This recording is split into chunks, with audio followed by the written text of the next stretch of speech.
Okay, girls, we're back. I'll share with you the YouTube. Okay, are you here? Yes. Yes, yes. Okay. Girls, this is a video how the life, يعني one day in the 1930s. We previous time we talked about the 20th and the roaring 20th and people, يعني not previous time, I mean previous selection, previous unit, the 20th and the roaring 20th and life in the 20th and then and 30th when the Great Depression happened and the Dust Bowl happened. Every family was different in the 1930s, but there were some things that many of them had in common. What was day-to-day life like in the 1930s? What did families do? A typical family during the Great Depression would have consisted of a father, mother, and several children. The average day would commence with the father of the family leaving for work. That is, of course, if he was lucky enough to still be employed. Shortly after he had left, the children would leave for school. Most children walked to school or rode the school bus. The mother of the family usually did laundry on Monday mornings. Some families had new, labor-saving washing machines, but washing clothes by hand was still common. The clothes were hung out to dry on a clothesline. Tuesday was ironing day. Some families had electric irons, but many women still used a heavy, black, flat iron that was heated on the stove. The most common form of entertainment was the radio. Radio programs would entertain families throughout the day with various kinds of programming. During the day, soap operas would interest mothers while they worked in the home. After school, action and adventure programs for kids were common. In the evening, programs that the entire family might enjoy would take over the airwaves. If the family didn't want to listen to the radio, they might choose to play a board game, which were becoming popular in the 1930s. Sorry was released by Parker Brothers in 1934 and still remains popular today. By far, the most successful board game was Monopoly. This game gave people the chance to buy and sell property with money they could only dream of having. On Saturday evening, it was common for a family to go shopping, if they had the money to do so. There were a variety of stores downtown, from shoe stores to clothing, sporting goods, and music shops. Most families didn't have a lot of money to spend at these stores. The average take-home pay was about $17 a week. Some made as little as $7 a week. Even doctors made only about $60 a week. The prices of products reflected the economic conditions. A men's shirt cost about $1. A washing machine could be purchased for about $33. A winter coat might cost anywhere from $18 to $28. A milkshake cost 10 cents, and a bag of roasted peanuts could be purchased for a penny. Since many families had so little money, certain things that were once commonplace became luxuries. For example, going to the barber was no longer an option for many families. Haircuts at home became standard practice. Families also stopped going to the dentist for regular checkups, and doctor visits were saved for very serious conditions. Some women even started giving birth at home in an effort to save money. Unfortunately, not every family could afford to go shopping or purchase new clothes. Some families were forced to patch shoes with rubber from worn-out tires. Even families that had once been affluent began dressing their children in hand-me-downs. The Great Depression made life extremely difficult for many people. Unemployment rates reached unbelievable numbers, with as much as 25% of the population unable to find work. This meant that an estimated 13 to 15 million Americans did not have a job. Those looking for work were desperate. A business would advertise for 6 positions that needed to be filled, and more than 15,000 applicants would apply. Some of those who couldn't find work began riding the rails. Known as hobos, they illegally boarded boxcars on trains, hoping to find work in the next town. Those who were fortunate enough to keep their jobs saw their wages slashed by as much as 60%. A worker who had once made $1 an hour would be reduced to 40 cents and be happy to have it. All across the nation, fathers who had once held important positions in companies were now searching dumpsters for their family's next meal. Food was scarce for many. Cabbage soup became a common meal. Meat and vegetables could no longer be afforded. Some families even resorted to taking turns eating. Some members of the family would eat on Mondays, Wednesdays, and Fridays, while others would eat on Tuesdays, Thursdays, and Saturdays, with perhaps the entire family eating together on Sunday. In order to cut heating costs, families resigned to heating only one room of their house. They used many different heating sources, from wood to coal that they had found, or even corn cobs. In an effort to save money, many families shared homes. Some younger children were sent away to live with relatives in a different part of the country. In other cases, kids as young as 13 were told to leave home and go find work. Obviously, every family was different, and each had its own set of circumstances. However, each family did everything it could to make it through one of the most difficult times in American history. Okay, what do you think of that? It's good. Good? And the video is good. The video, yeah, I like the video too. Okay, Yeah. so let's see, there's a small video too about a short video about what was the reason for the Great Depression. Looking for a free project management solution that's actually free? With ClickUp, here's just a taste of what you can get for free. Use Docs to collaborate more. The causes of the Great Depression. The 1930s saw a prolonged period of economic difficulties known as the Great Depression. What caused the Great Depression? Could it have been prevented? In the 1920s, the United States was becoming the world's leading economic nation.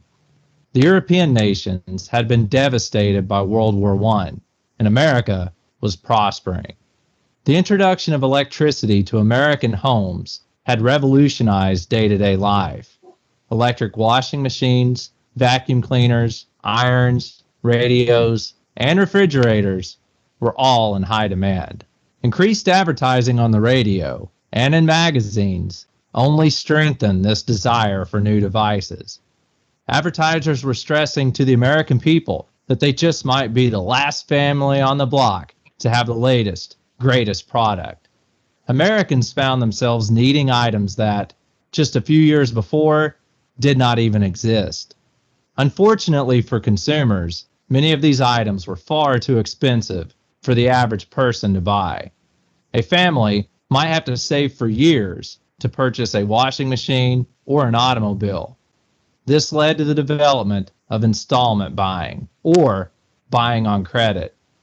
A consumer would purchase an item by making a small down payment and pay off the rest in monthly installments. This allowed families to own items that they could only dream of otherwise. Consumers weren't the only ones buying on installment. This same method of purchasing was being used in the stock market. Investors would purchase stocks from a broker, paying as little as 10% of the stock's price. As long as the stock price continued to rise, they could pay off the balance with little difficulty. The stock itself would serve as collateral, meaning if the stock price fell, they would lose the stock and still have to pay off the loan. This method of purchasing was known as buying on margin.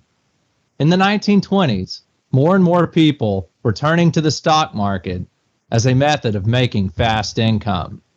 By 1929, it was estimated that about 4 million Americans were invested in the stock market. Many of these inexperienced investors were also engaging in speculation. This meant they were gambling financially with high-risk stocks. If the stocks became successful, it meant quick profits. However, speculating on stocks, combined with buying those stocks on margin, could mean financial doom for investors if the stock market took a turn for the worse. That is exactly what happened in the fall of 1929. In the last week of October, the stock market began to fail. Nervous investors began to sell their stocks rapidly, which intensified the problem. On October 29, 1929, the stock market collapsed. This day is remembered as Black Tuesday.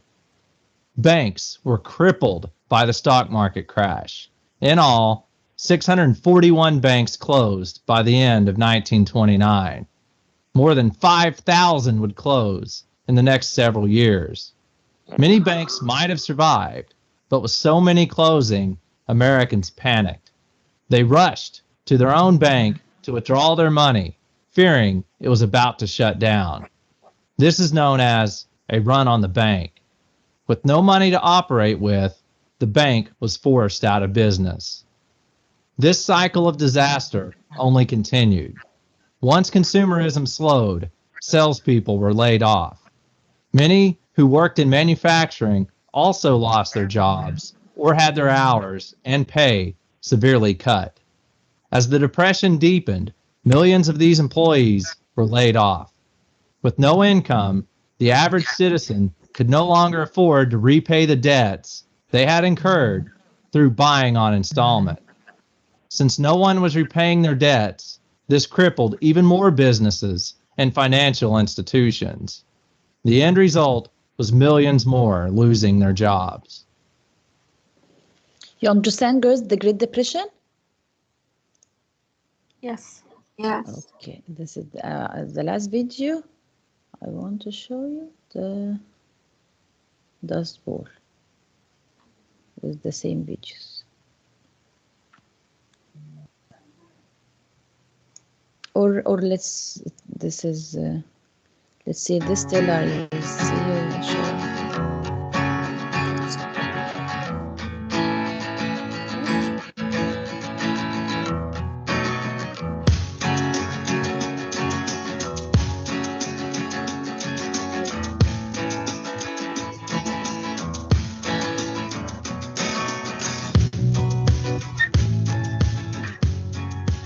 From 1929 to 1939 was something known as the Great Depression. Many of you have grandparents or great-grandparents that lived through that time period. My grandparents were definitely affected, and it affected the rest of their lives. I remember seeing tinfoil folded up, the canning that went on with my grandmother, just the frugal living, even though when they died, they had well over $1 million in the bank. One of the things that happened during the Great Depression was that a lot of people had invested a lot of money in America. And when that money was recalled because of the crash, a lot of businesses failed and a lot of people were laid off work and a lot of people lost their homes. My grandmother in particular, it was really funny. One time she was talking about the Great Depression and she said, you know, it was funny because we didn't really realize we were in a Great Depression because we were poor already. And this, of course, was during that time period. Also, one thing that she did say was that if we ever have another Great Depression, she goes, I'm worried, because back then people helped each other. They worked together. Said now people being so selfish and so mean, she goes, it really worries me what could happen. Now, one of the big problems was housing. People lost their homes. A lot of the banks closed, and because of that, they weren't able to get their savings out. They weren't able to, get money that they had put back. If they didn't have it in their home or on their person, they just didn't have the money, especially when those who lost their jobs. And because of industry just closing down everywhere, there just weren't jobs available.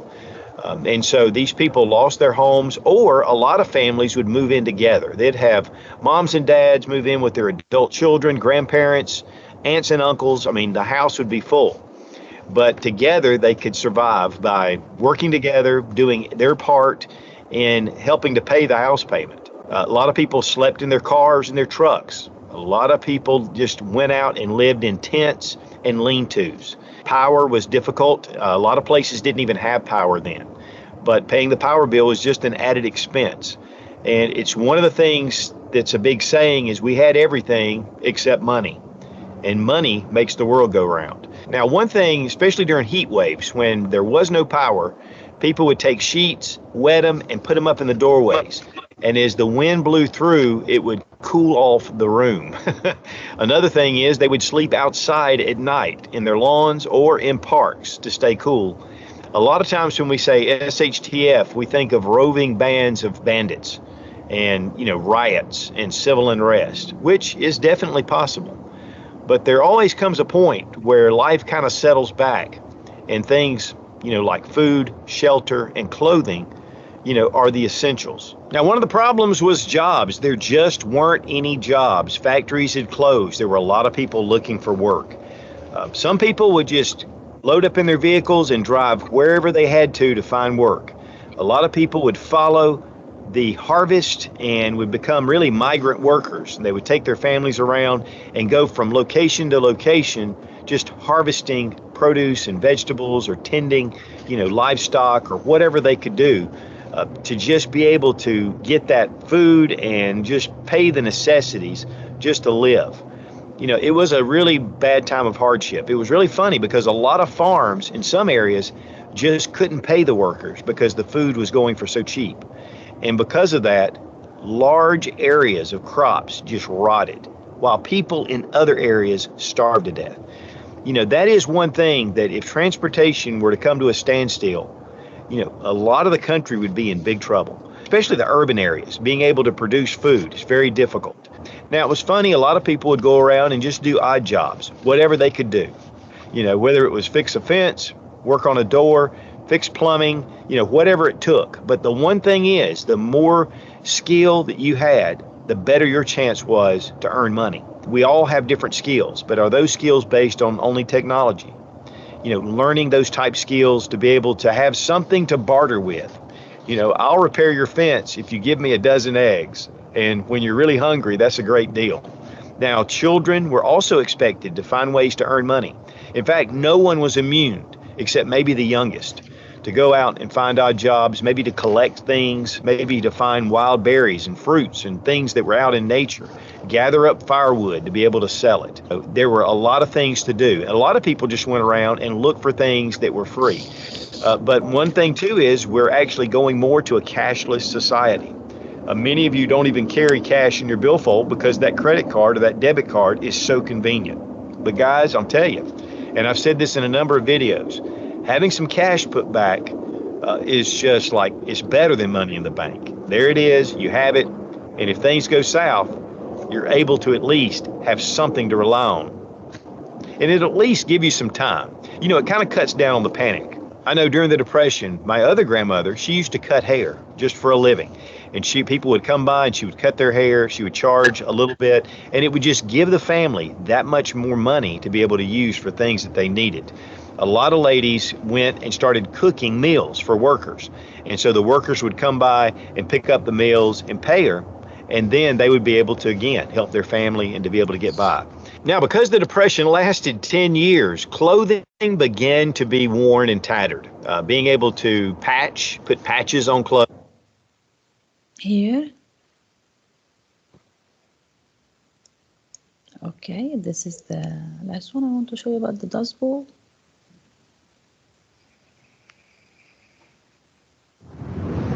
We watched the dust storm come up like the Red Sea closing in on the Israel children. And I'm telling you, it got so black when that thing hit, we all run into the house. And a lot of people in the crowd that was religious minded, and they was up pretty well on the scriptures, and they said, well, boys, girls, friends, and relatives, this is the end. this is the end of the world. This was a 10-year apocalypse that I don't think we can fully appreciate because we tend to pigeonhole stuff in American history and say, oh, this is the grapes of wrath, you know, boom, done. It's much more complicated than that. And the story of the human beings that survived this 10-year apocalypse is one of the most moving and one of the most dramatic stories I think we've ever come across.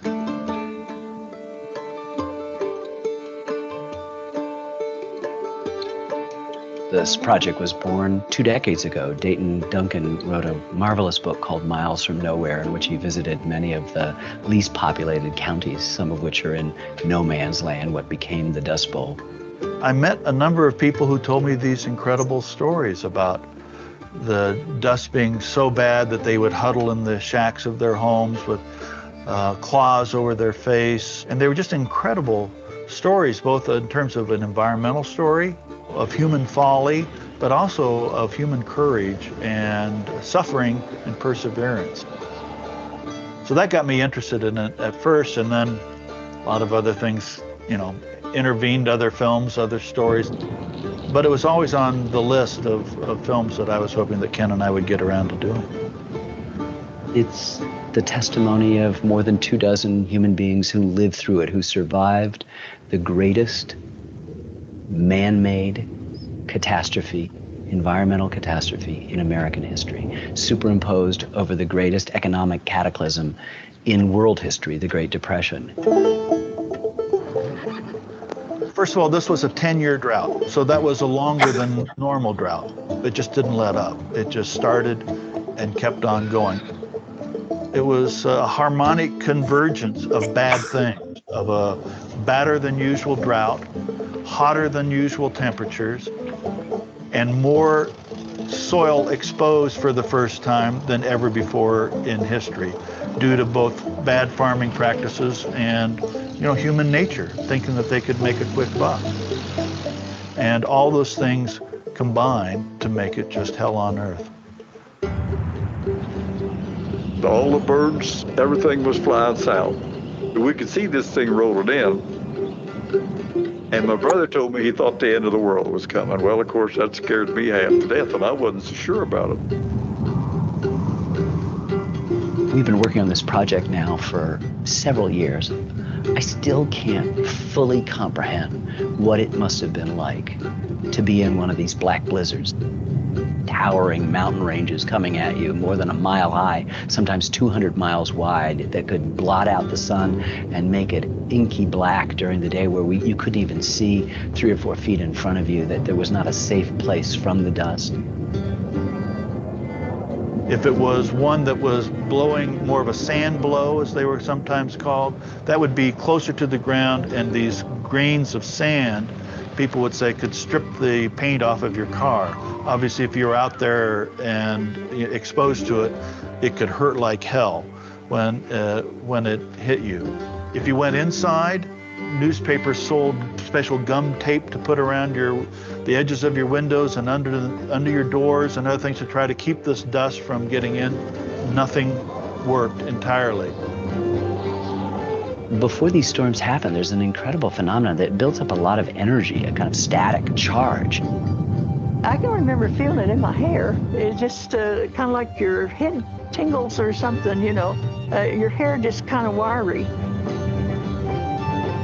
If you reach out to touch a car, the electricity will jump out about 6 inches to meet you and knock you right flat on your butt. They do short out the electrical system, the radio, other functions of the car, and so people took to dragging chains behind them just to ground automobiles. It was tough times. It was really, really tough times. We didn't know what the devil was going to happen next. It seems to me as if we were all just suddenly picked up and deposited back into the Old Testament Egypt with the Israelite people, as Woody Guthrie would say, that there were plagues of jackrabbits because nature had become so unbalanced, that there were plagues of locusts that afflicted these people. It wasn't just the dust storms, as if that wasn't enough for 10 years, that you had the poverty of the Depression, that people are trying to get out, people are starving. This has got to be a cataclysm that we don't just see as an environmental parable, which it is, but as a human story, a human drama, in some ways unequaled in this tiny, forgotten part of this glorious continent. Okay, girls, now you have a full vision of the Dust Bowl and the Great Depression, right? Yes. You left or you're still here? Yes. Ghala, are you here, ya Ghala?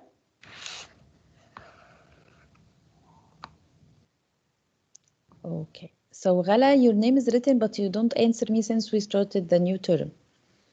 Okay. So girls, do you have any questions about the Dust Bowl, about the Great Depression, about Grapes of Wrath? No. No. No.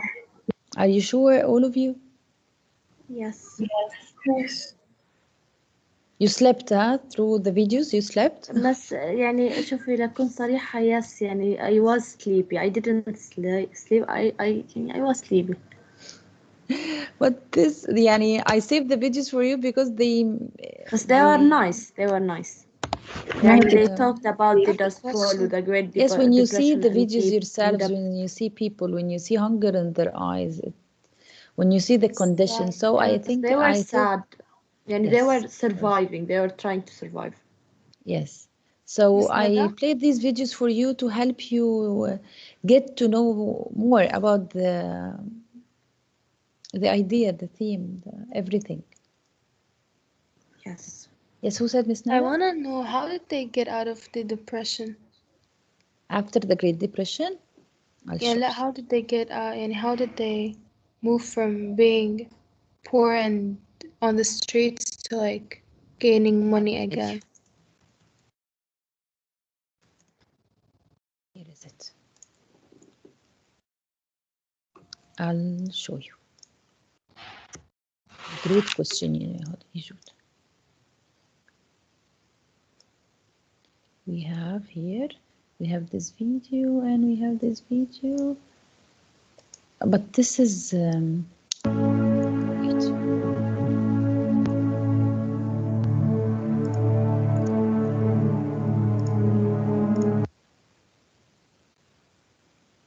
On Thursday, 1929, the share prices on the stock market on Wall Street in New York City went down.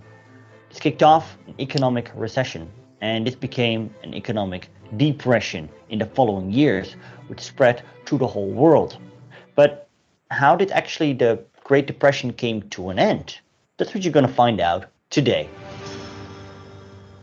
Welcome back, regular viewers, and if you're new, my name is Stefan. I'm a history teacher from the Netherlands, and I like to hustle history for you. And if you liked it as well, please consider subscribing. Do hit that notification bell to join the hustle. Let's start. The American president Herbert Hoover had no answer to the crisis. As a fervent believer of the capitalistic system, he believed the government should only intervene on a smaller scale. And so the recession transformed into a depression, a long-term economic decline. In 1932, the industrial output had been half of what had been before, and a quarter of the American population was unemployed. We are talking about 13 million people, and those who maintained their job, they experienced severe cuts in their wages. In 1933, the Democrat Franklin D. Roosevelt took office, and he said, "This nation asks for action, and action now." And he had a plan named the New Deal. It was a package of laws of economic and social reforms. Let's take a look at them.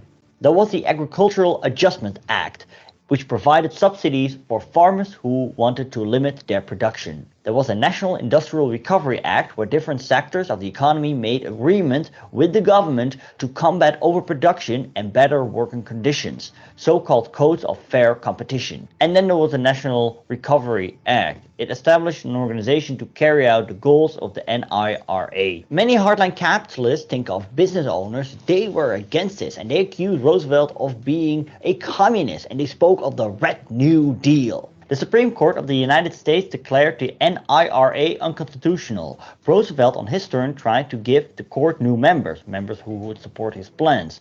Eventually, these plans were rejected by Congress. Yet, voters supported Roosevelt's plans, and in 1934, the Democrats got majority in Congress. In 1935, Roosevelt brought up a second New Deal, which aimed more at social reforms instead of economic recovery. There was a Social Security Act, which insured employees against unemployment, invalidity, and old age. There was a National Labor Relations Act, which gave labor union the right to negotiate with employers collectively.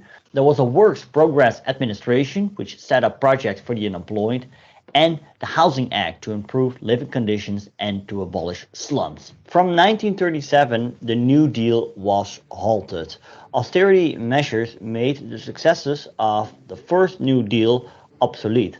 Also, a coalition of Republicans and Southern Democrats resisted further expansion of the New Deal. And when Roosevelt faced resistance from his own party, he stopped expansion of the New Deal in 1939. So if it wasn't for the New Deal that ended the Great Depression, what did? Well, basically it was the Second World War, because the government then was in need of war material and therefore production doubled. In the year of 1944, the US produced more than its enemies combined. Because of the draft, unemployment disappeared from 17% in 1939 to 1% in 1944. And women went to the factories to fill up the gaps. And the labor union got more influence when making a deal with the government. No strikes for no wage cuts. When the Second World War was over, American companies started to produce luxury products once again. But after the Second World War, there was the baby boom. So people were in need of these products. So the Second World War, it did horrifying things, claimed millions of lives, but it also did a good thing. It basically ended the Great Depression. As economist Keynes puts it, it is, it seems, politically impossible for a capitalistic democracy to organize expenditure on the scale necessary to make the grand experiments which would prove my case, except in war conditions. So we can criticize Roosevelt for his New Deal policies, but this is only the benefit of hindsight we have. Back then, people were in fear, and as Roosevelt himself commented, we have nothing to fear, only fear itself. And because of fear, people do extreme things. For example, voting for extreme parties. And perhaps that is also a thing Roosevelt prevented. But that is a what-if scenario, and that is beyond the scope of this channel. Now, if you have some thoughts about that, feel free to leave it down below. Thanks to my patrons, you see on screen, and a special thanks to Henry Clarkson, Colin Castleman, the President, Michael Notak, and Wombat Cookie. If you want to support me, go to the link in the description. Thanks as always. Okay, basically, the Second World War helped people any. Yes. They started to go to they went to war, and it ends. Actually, millions of people were killed. Where did they get the materials from to supply the government? At the time, the government, because the government had the money, but they didn't know how to apply it for people and for hungry people, and this. The currency at that time in the Great Depression, was it very high? The US dollar? Said, remember when he said it was good? Remember when he said that the shirt cost $1? Because the dollar was a great thing at that time. Yes, it was good. If there, but we are out of time. There was another video for like 1 minute. Here is it. Only one more video. 1 minute.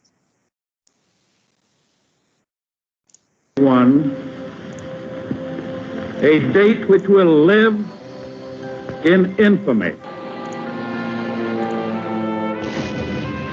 December 7th, 1941.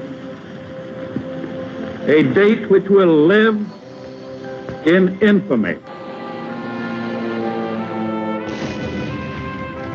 On December 7th, 1941, the Japanese Army made an airstrike on the American naval base at Pearl Harbor in Hawaii. As a result of the attack, America declared war on the Axis powers of Japan, Germany, and Italy. As war production boomed, millions of Americans were put back to work. In addition, The federal government borrowed billions of dollars to build up its defenses and armed services. This massive increase in deficit spending ended the Great Depression, and a period of economic prosperity soon followed. Franklin Roosevelt went on to become a great wartime president. He is the only president ever to have won more than 2 terms in office, a testament to his overwhelming popularity. Though it was ultimately World War II that brought about the end of the Great Depression, it is FDR's New Deal legislation that has had the most lasting effect on the emergence of modern America. Under FDR's leadership, the American government took an active role in maintaining the welfare of its people. Services like Social Security, unemployment insurance, minimum wages, and health and safety regulations have ensured that fewer Americans fall behind. Reforms in banking and stock exchange practices serve as protections for future generations. Though economic recessions may happen from time to time, the financial securities that were established by the New Deal legislation help to protect us from ever having to live through another Great Depression. You got it? Yes. Okay, Grace. يلا go and see you tomorrow إن شاء الله. Okay, bye. Bye. Bye.